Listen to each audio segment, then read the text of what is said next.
마태복음 1장 1절부터 17절을 가지고 말씀드리겠습니다. 예수님이 오신 날은 언제입니까? 날짜가 언제죠? 서방교회는 12월 25일, 오늘이죠. 12월 25일 성탄절로 지킵니다. 동방교회는 1월 7일입니다. 그래서 유럽에서는 12월 25일부터 1월 7일까지 성탄절을 지킨다라고 대충 말할 수 있습니다. 이 동방교회, 서방교회를 우리가 이해를 해야 됩니다. 어려운 이야기가 아닙니다. 이 동방교회는 그리스 정교회라고 합니다. 그리스 아시죠? 그리스. 헬라라고 그렇게 말하기도 합니다. 러시아는 대부분의 국민이 정교회 신자입니다. 정교회, 교인은 2억 5천만 명입니다. 이 정자는 바를 정자를 쓰는 겁니다. 바른 교회라 이런 뜻인데요. 예수님 당시에는 로마가 제국을 이루었습니다. 그리스는 문화적으로 그 일대를 지배하고 있었습니다. 신약 성경은 그리스어로 기록되어졌습니다. 헬라어라 그러는데 고대 그리스 말이죠. 정교회가 역사적인 뿌리가 깊습니다. 어떤 의미에서는 로마 가톨릭 교회가 정교회에서 갈라져 나왔다 이렇게 볼 수도 있습니다. 로마가 세계를 지배했으니까 로마를 중심으로 한 교회가 생겼습니다. 그게 천주교고 가톨릭이라 그렇게 말하죠. 교황이 지도자입니다. 이태리가 그리스의 서쪽에 있습니다. 그렇게 멀리 떨어져 있지도 않고 인접해 있습니다. 그래서 서방교회라 그렇게 이름 짓게 되었습니다.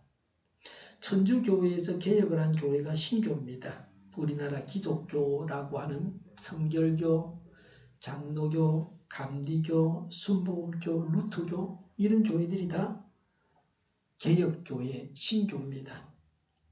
영국이 세계를 지배하는 동안 생긴 교회가 성공회입니다. 성공회는 동성애를 인정하는 그런 이단교회처럼 되어버렸습니다. 한국에는 거의 신자가 없습니다. 루터교도 마찬가지죠. 천주교회와 신교와 성공회, 루터교회가 다 서방교회입니다. 성경에는 예수님이 탄생하신 날짜가 없습니다.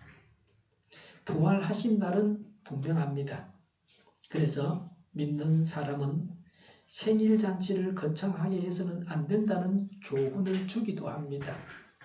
어떤 교회에서는 오늘 목사님 생신이니까 성경 공부 쉰다 그러는데 그건 비성경적이라 말할 수 있습니다. 그럴수록 더 열심히 해야 되고 예수님은 자기 생신을 기록도 안 해놨다. 언제인지 말이죠. 그런 일 때문에 하나님의 일에 차질이 생겨서는 안 됩니다. 출생하신 날이 중요하지 않다는 겁니다. 석가모니가 출생한 날은 음력으로 4월 8일입니다. 출생일이 분명합니다. 예수님은 이런 면에서는 다릅니다. 예수님의 출생보다 더 중요한 것은 사실은 부활입니다. 교회 절기 중에서 가장 중요한 절기가 부활절이라 그렇게 말할 수 있습니다. 예수님처럼 부활하신 분이 없습니다. 성경은 구약과 신약이 있습니다. 구약은 예수님이 오시기 전에 기록된 성경입니다. 신약은 예수님이 오신 다음에 기록된 성경입니다. 마태복음은 신약의 첫 책이고 구약과 신약을 이어주는 책입니다. 내용으로도 마태복음은 구약 성경에서 많이 인용하고 있습니다. 구약 성경을 알아야 마태복음을 이해할 수 있습니다. 신약 성경의 첫 번째 책이 마태복음입니다. 우리가 방금 1절을 읽었었죠. 예수님의 족보로 시작하고 있습니다. 그래서 사람들은 성경을 읽으려고 시작하다가 첫 페이지에서 읽기를 포기합니다. 보통 신구약 성경을 다 가지는 게 아니고 전도용으로 신약을 많이 나누어 주지 않습니까? 저도 전에 그랬어요. 신약부터 본다고 보는데 족보가 나오죠. 그러니까 참 재미없는 책이다. 무슨 이런 책이 다 있나? 그러면서 막 성경 보기를 포기하는 겁니다. 그러나 예수님의 족보에 담겨있는 교훈이 있습니다. 1절에 예수님은 아브라함의 자손이요 다윗의 자손이라고 했습니다. 예수님은 아브라함과 다윗에게 하나님께서 보내겠다고 예언하신 메시아이시라는 겁니다. 하나님께서 한 사람 아브라함을 부르시고 아브라함이 오직 하나님을 믿음으로 살았습니다. 하나님은 아브라함에게 땅도 주고 자손도 주겠다고 약속하셨습니다. 하늘의 별처럼 많은 자손을 주고 너에게 이 땅을 주겠다고, 가나안 땅을 주겠다고 약속하셨습니다. 뭐 아브라함이 달라고 말한 것도 아닌데 하나님이 주겠다고 약속을 하셨습니다. 아브라함이 얼마나 믿음이 좋은 사람인가 하는 것을 우리가 알아야 됩니다. 아브라함은 하나님께서 가서 살라고 명하신 가나안 땅에 가서 살았습니다. 자기가 살던 고향이 아닙니다.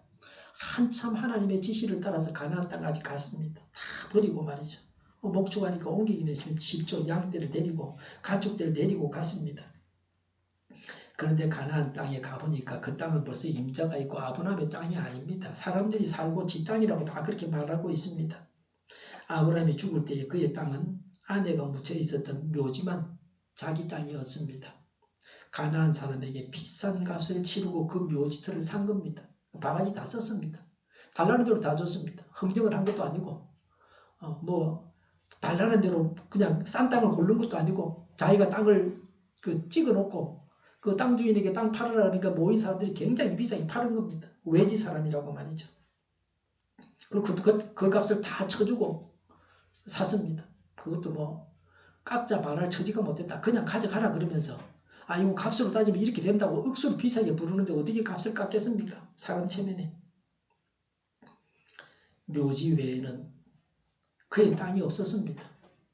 하나님은 무수한 자손을 주신다고 아브라함에게 약속을 하셨는데 아브라함의 나이가 100살이 됐는데 아들이 몇 명이었습니까? 99세 될 때까지 아들이 없었습니다. 그래도 하나님을 믿었습니다. 아브라함은 오직 믿음으로 살았습니다. 아브라함은 믿음의 조상입니다. 믿을 수 없는 중에 하나님을 믿었습니다. 아브라함, 이삭, 야곱으로 그 신앙이 이어져 내려왔습니다. 야곱의 12 아들들이 이스라엘을 이루었습니다. 창세기 12장 3절에 땅에 사는 모든 민족이 너로 말미암아 복을 받을 것이다 라고 했습니다. 아브라함의 자손 중에서 예수 그리스도가 예언된 복입니다. 우리가 지금 이 복을 받아서 살아가고 있습니다. 내가 믿고 있는 예수님이 복이라는 것을 인정하실 수 있습니까? 예수님이 진정한 복입니다. 예수님을 믿는 이 일을 가볍게 생각해서는 안 됩니다. 믿음이 견고해져서 복을 복으로 알아볼 수 있어야 됩니다. 아브라함은 그 복을 멀리 다가올 것으로 오직 믿음으로 바라보았습니다. 그런데 우리는 이미 그 복을 받았고 예수님을 우리 마음속에 영접했습니다. 그런데 우리가 기뻐하지 않는 것은 복을 복으로 알만한 믿음이 부족해서 그렇습니다. 마태복음 7장 6절에 너희의 진주를 돼지 앞에 던지지 말아라. 그들이 발로 그것을 짓밟고 되돌아서서 너희를 물어 뜯을지도 모른다라고 했습니다. 우리에게 주신 복을 복으로 아는 자만이 그 복을 빼앗기지 않습니다. 아브라함의 후손 중에 많은 왕들이 나왔습니다. 이스라엘 나라의 역대 왕들이 다 아브라함의 후손입니다. 아브라함은 왕들의 아버지입니다. 왕 중에서 가장 이상적인 왕은 다윗입니다. 아브라함의 자손 중에는 이스마엘이 있고 그리고 요새는 뭡니까? 이슬람교 그 믿는 사람들도 다 아브라함의 후손들입니다. 하나님은 다윗을 보고 하나님 마음에 합한 자라고 하셨습니다. 하나님께서 다윗을 사랑하셨습니다. 다윗은 많은 장점이 있었습니다. 그가 범한 엄청난 제약도 있었습니다. 이스라엘 사람들이 가장 존경한 왕은 다윗이었습니다. 우리가 어떤 사람을 놓고 말할 때 좋은 사람, 나쁜 사람 이렇게 흑백 논리로 갖다 대면 안 됩니다. 다윗도 사실은 허물이 있습니다. 적폐라 그러면 다 적폐입니다. 죽이라 그러면 다 죽여야 돼요. 사실은요. 사무엘하서 7장 13절에 나는 그의 나라의 왕위를 영원토록 튼튼하게 하여 주겠다고 했습니다. 다윗의 나라가 두 조각이 났습니다. 북쪽은 아시리아, 남쪽은 바벨론에게 멸망을 당했습니다. 그런데 성경은 다윗의 후손이 영원히 왕으로서 다스린다고 말씀하십니다. 다윗의 자손은 오실 메시아의 대명사였습니다. 예수 그리스도가 오셔가지고 영원히 왕노릇 하신다고 하는 것입니다. 2000년 전에 오신 예수 그리스도가 지금도 우리의 왕이십니다. 나 자신의 왕이고 우리의 왕이신 예수님이십니다. 예수님은 다시 오셔서 이 세상을 심판하십니다. 그리스도인은 예수님과 함께 영생 복락합니다. 예수님의 통치는 영원히 계속됩니다. 아브라함과 다윗은 구약에 나오는 인물 중에서 두 명의 대표자입니다. 구약 성경에서 아브라함과 다윗의 자손으로 오신다고 예언한 그 예수님이 오셨습니다. 구약 성경을 믿는 자들이 믿어야 할 예수 그리스도이십니다. 예수님은 우연히 오신 자가 아닙니다. 하나님께서 오래전부터 예언하셨고 하나님의 오랜 계획하에서 오신 예수님이십니다. 하나님은 약속을 지키십니다. 하나님은 약속하신 대로 예수님을 보내셨습니다. 예수님은 하나님께서 보내겠다고 약속하신 메시아십니다. 동일 이스라엘 나라에서 유일한 왕조가 다윗 왕조입니다. 이스라엘이 남북으로 분단된 다음에는 북왕국에는 여러 왕조가 있었습니다. 그러나 동일 이스라엘에서 유일한 왕조는 다윗 왕조입니다. 남왕국 유다에서는 다윗의 자손이 계속해서 왕조로 됐습니다. 그 다윗 왕조의 왕통을 이어받아서 태어나신 분이 예수님이십니다. 그래서 다윗의 왕위가 영원하리라고 하신 말씀을 이루신 것입니다. 예수님은 우리의 영원한 왕이십니다. 영원한 천국에서까지 예수님은 우리의 왕이십니다. 예수님은 영원한 천국에서 천국 백성들로부터 찬양을 받으실 분이십니다. 예수님의 육신의 조상들에 대해서 기록하고 있습니다. 예수님의 족보입니다. 예수님이 우리와 같은 인간으로 오셨다는 것을 잘 보여주고 있습니다. 아브라함부터 예수님의 육신의 아버지 요셉까지 족보를 말씀하고 있습니다. 예수님은 요셉의 몸에서 나신 분이 아니십니다. 예수님은 요셉과 약혼한 모친 마리아의 몸에서 성령으로 임신이 되었습니다. 그래서 16절을 우리가 잘 봐야 합니다. 요셉이 예수님을 낳았다고 그렇게 기록하지 않았습니다. 마리아에게서 그리스도라고 하는 예수가 태어나셨다고 했습니다. 같이 한번 읽어보겠습니다. 시작. 마리아에게서 그리스도라고 하는 예수가 태어나셨다. 예. 당연한 말이죠. 여자의 몸에서 아들이 태어났단 말이에요. 여인 마리아의 몸에서 예수님이 태어났다는 말입니다. 당연하잖아. 그죠? 엄마가 보통 애를 보고 내가 니를 낳았다 그래 말하는 거예요. 예수님은 모친 마리아에게서 태어나셨습니다. 그런데 오늘 이 족보를 잘 보시면 이 족보에 나오는 사람들은 다 누가 낳았다 그러느냐면요. 남자가 낳았다 그랬어요. 아버지가 낳았다 그렇게 기록하고 있습니다. 여인의 이름이 나올 때는 여인에게서 아버지가 낳았다 그렇게 적고 있어요. 3절을 보시면요. 유다는 다말에게서 베레스와 세라를 낳고 그랬어요. 베레스와 세라를 누가 낳았는가? 아버지 유다와 어머니 다말에게서 태어났는데 표현을 어떻게 했는가? 유다는 다말에게서 베레스와 세라를 낳고 그랬습니다. 누가 낳았다 그랬죠? 아버지 남자가 낳았다 그렇게 기록하고 있어요. 이 기록이 족보가 전부 다 그렇습니다. 사절에도 보면 헤스로는 남을 낳고 그랬지 않습니까? 다 남자들이에요. 남자가 낳았다, 아버지가 낳았다 그렇게 말하고 있어요. 여인을 통해서 아버지가 낳은 것입니다. 요셉이 마리아에게서 예수님을 낳고 이렇게 해야 되죠. 원래 이 족보에 기록한 원칙을 따를 것 같으면 요셉 아버지에게서 어머니 마리아 요셉이 어머니 마리아에게서 예수님을 낳고 이래야 되는데 그렇게 기록하지 않았습니다. 그게 다르다는 겁니다. 의미가 있습니다. 여기서는 모친 마리아가 예수님을 낳았다고 했습니다. 또 요셉은 뭐냐? 단지 모친 마리아의 남편입니다. 예수님의 육신의 아버지일 뿐입니다. 예수님하고 요셉하고는 아무 상관이 없어요. 혈통적으로. 생물학적으로 연결이 안 된다. 아버지의 정자가 들어가서 태어난 예수님이 아니라는 겁니다. 창세기 3장 15절에 보면 내가 너로 여자와 원수가 되게 하고 너의 자손을 여자의 자손과 원수가 되게 하겠다. 여자의 자손은 너의 머리를 상하게 하고 너는 여자의 자손의 발꿈치를 상하게 할 것이다 라고 했습니다. 뱀이 여자를 꼬셔가지고 범죄하게 만들었지 않습니까? 그래서 하나님이 하신 말씀이에요. 메시아는 여인의 후손으로 오신다고 말씀하고 있는데 그 예언이 이루어진 것입니다. 남자와는 무관하게 예수님께서 성령으로 태어나셨다고 하는 것입니다. 하나님의 능력 가운데 하나님께서 인간되어 오신 분이 예수님이십니다. 이런 면에서 보통 사람하고 예수님은 다르다는 겁니다. 예수님의 특별한 점이 여기에 있습니다. 예수님은 태어나실 때도 하나님이셨습니다. 하나님이 이 땅에 오셨습니다. 그러니까 그 전에 안 계셨던 분이 아니고 이미 창조 때부터 태초부터 계셨던 예수님이 인간의 몸을 입고 오신 겁니다. 그래서 탄생이라고 보통 사람의 출생과는 달리 강림하신 겁니다. 사람들이 성자라고 하는 사람 중에 예수님 같은 자는 없습니다. 보통 우리가 오랜 세월 동안에 사람들이 존경해 오는 4대 성인들 중에 예수님 같은 자는 없다. 사이비 종파의 교주들 같으면 얼마든지 예수님처럼 각색해서 내가 이렇다라고 거짓말 해대고 그러는데 사람들이 오랜 세월 동안 수천 년 동안 믿어오는 성자 가운데 예수님처럼 말하는 사람은 없습니다. 석가는 운명하면서 부처가 된다 그랬습니다. 제가 그 대학을 다니면서 신부님들 밑에서 불교 공부를 좀 했습니다. 조금 아는데 부처가 뭐냐면요. 부처는 하나님은 아니에요. 부처는 욕심을 버리고 자기 자신마저도 버릴 수 있는 착한 인간상입니다. 욕심을 버리면 보살이 되고 그 보살은 욕심은 버리는데 자기를 버리지 못한다. 자기마저 버릴 수 있는 경지에 들어가는 그런 사람을 부처라 그러는 겁니다.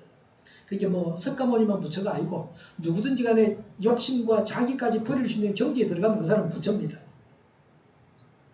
마음에서 자신을 예언자라고 했습니다.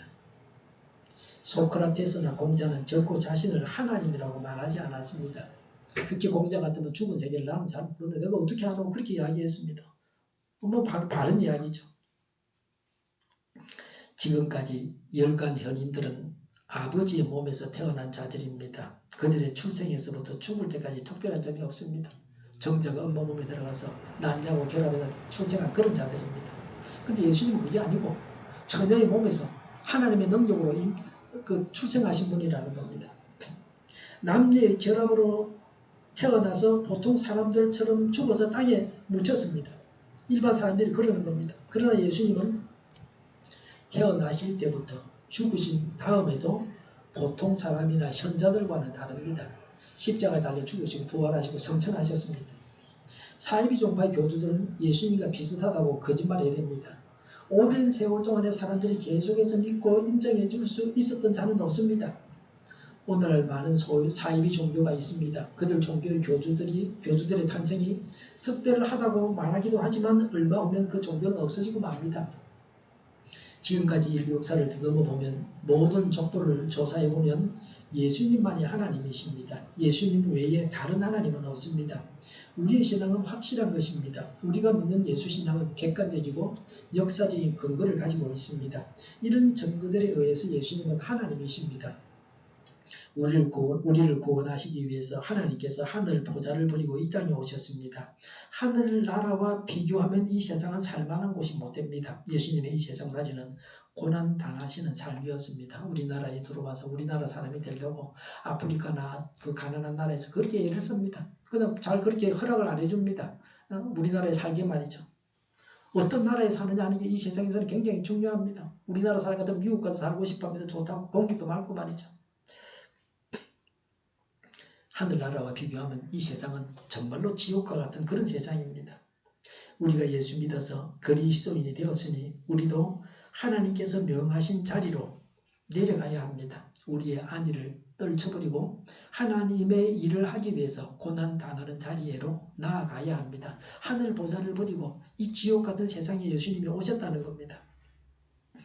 구약 창세기에는 누구는 몇 살까지 살다가 죽었다고 하면서 족보를 기록했습니다. 창세기는 창조로 시작을 해서 요셉의 입간, 죽음으로 끝이 났습니다. 예수님께서 오시기 전에는 죽을 수밖에 없었다는 겁니다. 구약의 역사는 죽는 역사입니다. 예수님이 없으면 죽을 수밖에 없다는 겁니다. 성경이 그것을 말하고 있습니다. 그래서 메시아 예수님을 하나님께서 보내신 것입니다. 우리를 살리기 위해서 예수님을 보내셨습니다. 예수님으로 인해서 사는 역사가 신약이고 신약 성경의 시작이 마태복음입니다. 신약의 첫 번째 책인 마태복음은 처음부터 계속해서 죽었다고 그러지 않고 나았다 계속해서 나았다 그럽니다. 1장의 족보는 낳는 역사입니다. 누가 누구를 낳았는가 하는 것을 쭉 기록하고 있습니다. 예수님으로 인해서 살아났으니까 이제는 생명을 낳는 일을 해야 됩니다. 우리는 전도를 통해서 우리의 전도를 통해서 거듭나게 해야 됩니다. 죽이는 일을 해서는 안 됩니다. 육신적으로도 자녀가 태어나고 출산을 하고 그래야 되고 그 사람을 예수 믿게 해서 구원받고 살려는 그런 역사들이 구원의 역사들이 일어나야 합니다. 살리는 일을 해야 됩니다. 예수님을 전해서 죽을 영혼을 살려야 됩니다. 전도에서 사람들을 살렸던 간증을 할 수 있습니까? 전도하고 양육해서 계속해서 사람을 살리는 일이 이어져야 합니다. 제자 삼는 일이 가장 귀한 일입니다. 가장 가치 있는 일입니다. 내가 믿고 남에게 믿게 하고 그래서 남도 구원하고 그래서 계속해서 구원받는 일들이 일어나게 해야 됩니다.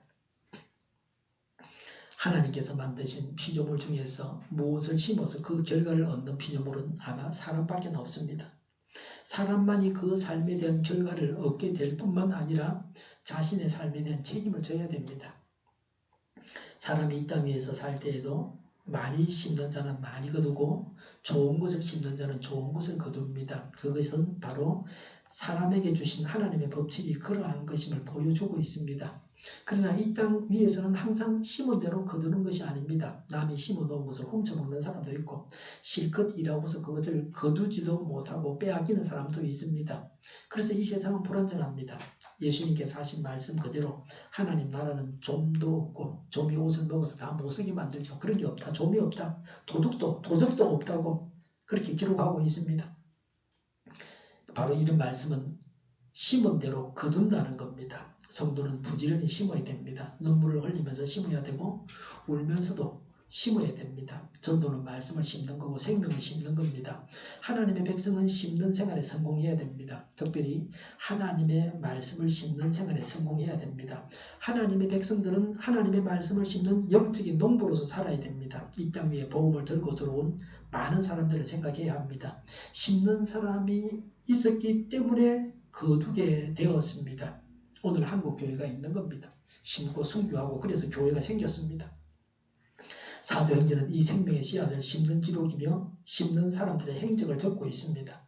예수님은 땅끝까지 이 복음을 전가하라고 하셨습니다. 모든 인류의 마음은 밭입니다. 그 밭은 하나님의 말씀 대신에 온갖 잡초들이 자라고 있습니다.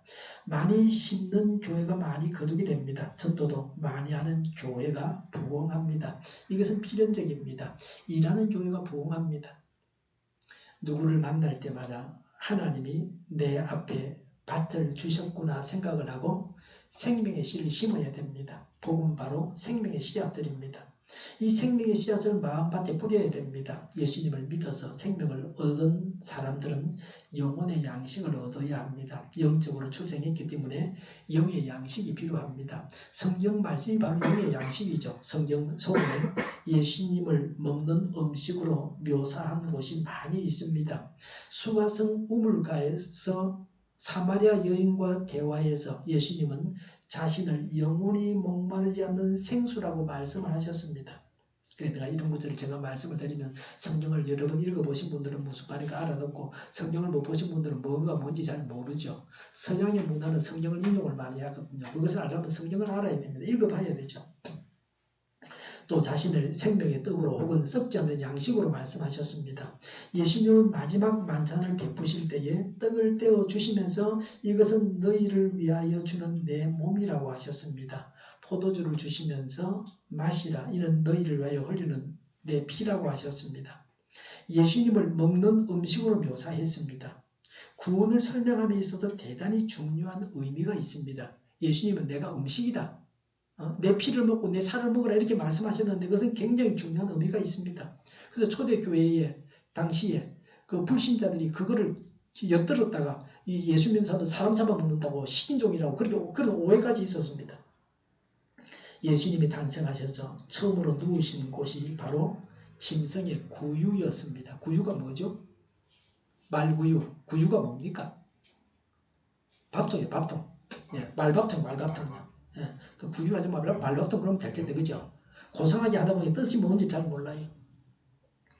여기에도 깊은 의미가 있습니다. 즉 짐승과 같은 소망 없는 인생들에게 생명 양식으로 이 땅에 오신 예수님을 보여주고 있습니다. 모든 생명은 양식에 의존하여서 그 생명이 유지되고 있습니다. 아침 먹고 점심 먹고 저녁 먹고 계속 먹어야 되잖아요. 어떤 생명이든지 간에 그 생명이 존재하려고 할 것 같으면 끊임없이 양식을 공급해야 됩니다. 성경은 참 생명, 양식의 본질은 바로 예수 그리스도라고 말씀하고 있습니다. 북쪽, 북한 같으면 식량 생산이 본래부터 잘 안 되는 나라입니다. 그 자원이 많고요. 지하 자원이 많고. 남쪽은 식량 생산이 주로 되고 이런 곳이죠. 먹을 곳이 없으니까 북한 사람은 불쌍하다 그렇게 말할 수 있습니다. 음식이 우리 앞에 오기까지의 과정을 생각해 보면 먼저 씨를 뿌려야 되고 자라야 됩니다. 추수를 해야 되고 알곡을 넣고 알곡을 가루로 빻고 반죽해가지고 뜨거운 불에 구워가지고 사람이 먹고 생명을 유지하는 음식이 됩니다. 음식이 되기까지 여러 과정을 거치게 됩니다. 예수님이 생명의 떡이 되시기 위해서도 많은 과정을 겪으셨습니다. 예수님이 이 땅에 태어나신 것은 생명의 열매가 하나 없는 광야에 심겨진 생명 씨앗입니다. 예수님은 죄인들을 위한 알곡이셨습니다. 하나님의 진노의 십자가 위에서 인생에게 주어질 영원하신 생명의 떡으로 구워지셨던 것입니다. 그러므로 예수님은 십자가를 지시기 전날 밤에 십자가 사건을 상징적으로 제자들에게 가르치시면서 성만찬을 베푸셨습니다. 그리고 떡을 떼어주시면서 이것을 받아 먹어라. 이것은 너희를 위해서 주는 내 몸이라고 하셨습니다. 그리고 예수님은 누구든지 내 살을 먹지 아니하고 내 피를 마시지 아니하면 그 안에 생명이 없고 예수님과 상관이 없다고 말씀하셨습니다. 또 군중들에게 떡을 주심도 바로 예수님이 생명의 떡 되심을 보여주시는 것입니다. 인생은 선악과를 먹음으로 영혼이 죽음의 근세 아래 있게 되었습니다. 그러나 예수 그리스도는 먹으면 영생하는 생명의 실과이십니다. 생명 열매입니다. 오늘날 수많은 사람들이 하나님이 주신 생명의 떡이신 예수 그리스도를 버리고 썩을 양식, 먹어도 아무런 생명 운동에 유익을 주지 못하는 것들을 얻기 위해서 급급하고 있습니다. 예수님은 썩는 양식을 위해서 일하지 말고 영생하도록 있는 양식을 위해서 일하라고 하셨습니다. 사람이 떡으로만 살 것이 아니고 하나님 말씀으로 산다고 하셨습니다. 요새 부자들이 생각할 때는 예수님이 집불도 없으면서 가진 것도 없으면서 무슨 그런 말씀하시나 그렇게 비판할 수도 있습니다. 예수님은 뭐 가진 게 없는 분이시니까요. 예수님은 생명의 양식으로서 이 양식을 먹어야 우리가 산다고 말씀하셨습니다. 이 말씀은 예수님과 우리와의 관계를 설명하는 것입니다. 즉 예수님은 우리와의 관계를 먹는 것으로 한 몸이 되는 비결을 말씀하고 있습니다. 음식과 육체는 하나가 아닙니다. 근데 음식을 먹음으로써 그 음식이 육체 속에서 생명으로 나타나는 겁니다. 구별이 없이 온전히 하나가 되는 겁니다. 즉 물질이 생명으로 나타나는 것입니다. 우리가 예수님을 믿는 것도 그렇습니다. 요새 미세 플라스틱을 바다에 버리지 말아야 된다. 그 말들을 많이 하는데 결국 그걸 먹으면 그게 우리 몸에 들어오고 그러다 보면 문제가 생긴다는 겁니다. 제대로 된 걸 먹어야 되죠. 우리가 예수님을 알고 오래 믿었다고 예수님과 일체가 되는 것이 아닙니다. 직분을 가졌다고 일체가 되는 게 아닙니다. 이것은 음식을 곁에 둔 것에 불과합니다. 예수님과 한 몸이 된 증거는 음식이 힘으로 나타나는 것처럼 예수님이 나의 삶을 통해서 나타나야 하는 것입니다. 그래서 바울은 이제 내가 사는 것은 내가 아니고 내 안에 그리스도라고 했습니다. 내 생명을 통해서 그리스도가 나타나야 되는 겁니다.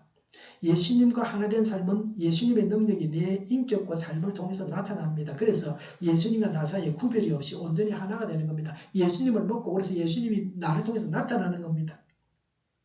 12절의 메시아의 조상도 바벨론의 포로가 되어서 간 적이 있습니다.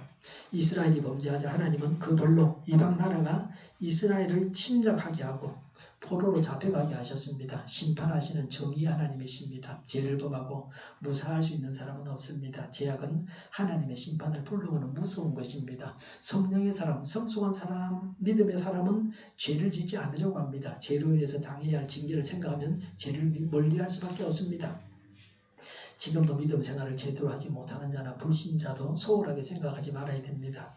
바벨론에 포로된 이스라엘은 인간의 눈으로 볼 때는 미미한 존재였지만 그들로부터 메시아가 오셨습니다. 지금은 신앙생활을 잘 못할지라도 앞으로 하나님께서 얼마든지 귀하게 사용하실 수가 있습니다. 지금 열심을 내고 있는 자도 옛날에 믿음이 변변치 못한 때가 있었습니다. 하나님의 기적을 행하셔서 미적을 하거나 불신 상태의 사람을 신앙이 뜨거운 사람으로 변모시키기도 하십니다. 어떤 교회에 일자무식 할머니 집사님이 한 분 계셨는데 그 할머니의 손자가 박사가 되고 유학을 해갖고 신학교 교수가 되었습니다. 일자무식인 할머니에게서 박사 교수가 나왔습니다. 저는 음치인데 우리 딸은 중학교 음악 교사 아닙니까? 그 석사학위도 받았고 음악으로 말이죠. 약한 자도 언젠가는 강한 자가 됩니다. 약한 자를 잘 돌보아서 성숙한 성도가 되게 해야 됩니다. 도와주고 돌보아주고 기다려주고 이해해줘야 합니다. 그 사람의 입장을 되어서 생각해봐주고 또 그 사람마다 다 차이가 있거든요. 그렇게 기다려주면 언젠가는 장성한 믿음의 사람이 될 것입니다.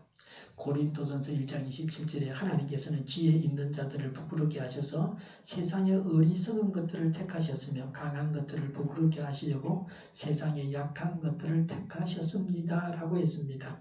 못난 나무가 산을 지킨다는 말이 있습니다. 잘난 나무는 다 제목으로 베어가고 못난 나무만 남아가지고 산을 지키는 겁니다. 자식도 잘난 자식은 다 미국 가고 도회지 가고 다 가버리고요. 못난 자식이 남아가지고 정작 부모를 모시는 것은 못난 자식입니다. 그러나 진짜 잘난 훌륭한 자식은 부모를 모시는 자식이 아니겠습니까? 하나님은 우리가 약해도 쓰십니다. 하나님 강한 자만이 아니라 약한 자도 쓰시니 감사합니다. 더 크게 사용하여 주셔서라고 우리가 기도해야 합니다. 구약 성경이 예언했던 메시아가 바로 예수님이십니다. 하나님께서 오래전부터 계획하셨던 대로 오신 예수님이십니다. 예수님은 유일하신 하나님이시요 하나님께서 보내신 구원자이십니다. 하나님은 예수님을 통해서 죄인을 용서하시고 구원하십니다. 우리도 예수님을 전해서 생명을 살리는 일을 해야 됩니다. 부족해도 사랑하며 섬겨야 됩니다. 스스로의 죄를 인정해야 됩니다. 예수님을 영접함으로 나는 죄인이라고 말하게 됩니다. 나는 죄인이라고 고백해야 합니다. 오히려 나의 가오로 인해서 가슴 아파해야 합니다. 스스로의 죄로 인해서 애통해하는 자를 예수님께서 용납하시고 그 죄인의 구세주가 되십니다. 예수님은 나와 우리의 죄를 없애주시는 구세주이십니다. 지금도 우리의 연약함을 예수님께 내어놓기만 하면 예수님께서 구원자로서 그 연약함을 해결하십니다. 죄와 허물로 인해서 탄식하던 죄인이 이제는 예수 그리스도로 인해서 예수님과 더불어서 죄와 허물을 이기고 다시 새로운 삶을 살게 되었습니다. 지금까지는 실패했을지라도 이제는 예수님으로 인해서 예수님의 구원하심으로 승리하시기 바랍니다. 예수님의 구원하심을 체험하시기 바랍니다. 예수님을 믿고 구원받고 전도해서 구원해야 되겠습니다. 기도하겠습니다. 예수님을 믿고 구원받고 또 전도해서 구원하는